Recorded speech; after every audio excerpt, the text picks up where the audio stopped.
High বন্ধুরা, good morning. আজকে আমি চলে এসেছি ঠাকুরের বাসন মাজবো। এই দেখো, সার্ফ সার্ফ দিয়ে মাজছি। ঠাকুরের পরিষ্কার আছে, শুধু একটু সার্ফ দিয়ে মেজে নেব। সকালে তো কত কাজ।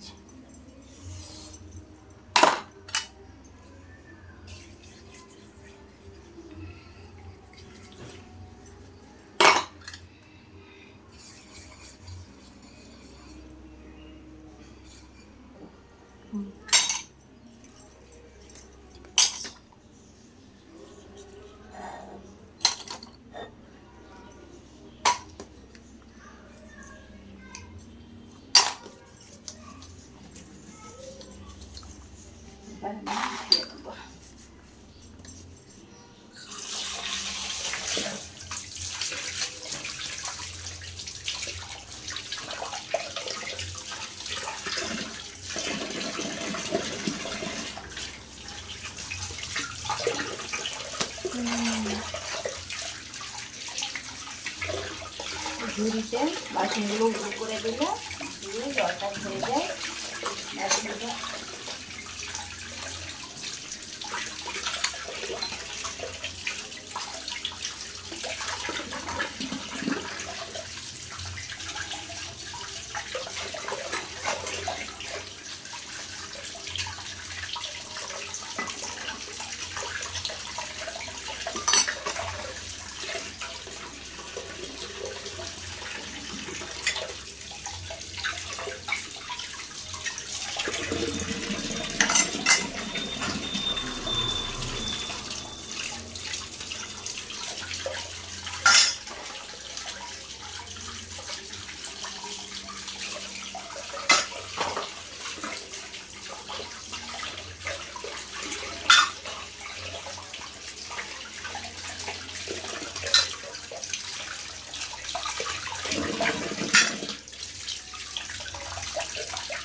আমার ছোটো বাচ্চাটা এখনো ওঠেনি, নাহলে ওই বাসন ধোবো করে চিৎকার করে ঘুমাচ্ছে।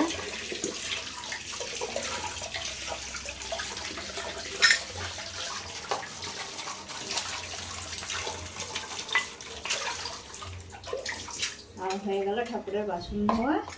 এবার আমি রেখে আসবো, এসে রান্নাটা করে নেবো। এখানে শাকসবজি সব কাটা আছে, এটা রান্না করব। এটা আম কাটা আছে, আমের চাটনি বানাবো, আম কেটে রেখেছি। আর এখানে পটল ভাজা আছে, পটল ভাজা করব। আর এখানে পুঁই শাক আছে, এখানে পুঁই শাক রান্না করব। আর মাছ আছে, ফ্রিজে বের করব। আমি এসে রান্নাটা করব। রান্নাটা করে স্নান করে পুজো দিয়ে আজকে ভোট দিতে যাব আমরা সবাই। রাজ্যের সবার ভোট, আজকে আমরা ভোট দিতে যাব। এখন এই পর্যন্তই।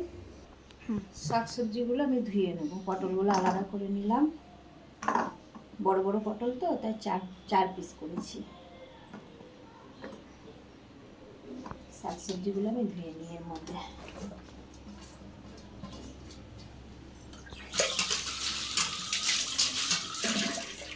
পটল, আম কাটা। মা শাকসবজি দিচ্ছে, এখন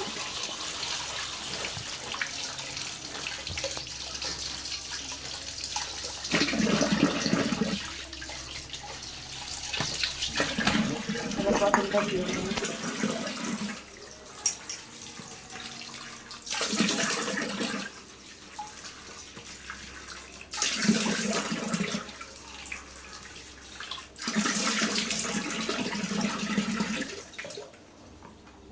লবণ হলুদ মাখাবো এবার।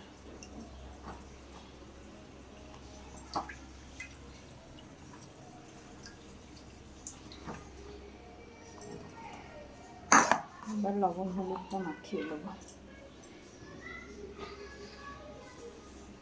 লবণ,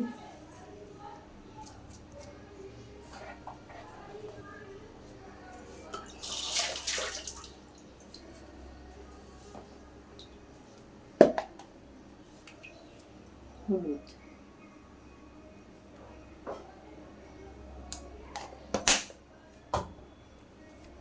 ভালো করে মাখিয়ে নেব।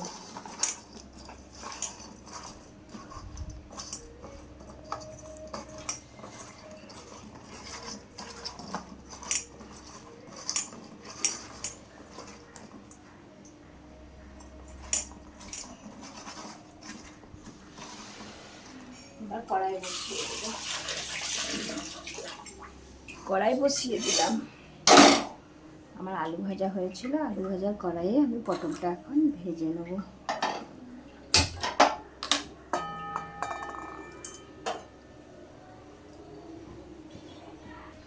এবার তেল দেবো, সর্ষের তেল।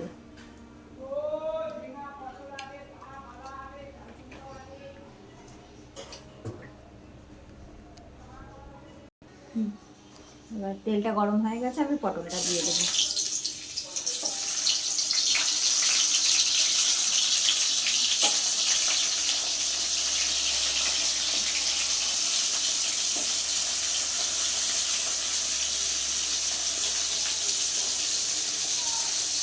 প্রথমে এই পিসটা দেবেন, বেগুন বা পটল যে কোনো ভাজা করতে গেলে এই পিসটা, খোসার পিসটা আগে দেবেন, তাহলে তাড়াতাড়ি ভাজা হয়ে যাবে। দিয়ে একটু ঢাকা দিয়ে দেবেন হালকার মধ্যে। ঢাকাটা খুলে দেখে নেবেন, এবার নেড়ে দেবেন। একবার ঢাকা দিয়ে রেখে দেবেন, দিয়ে এবার নাড়াচাড়া করে ভাজা করে নেবেন। আমার পটলগুলো এবার ভাজা হয়ে গেছে, এবার তুলে নেব।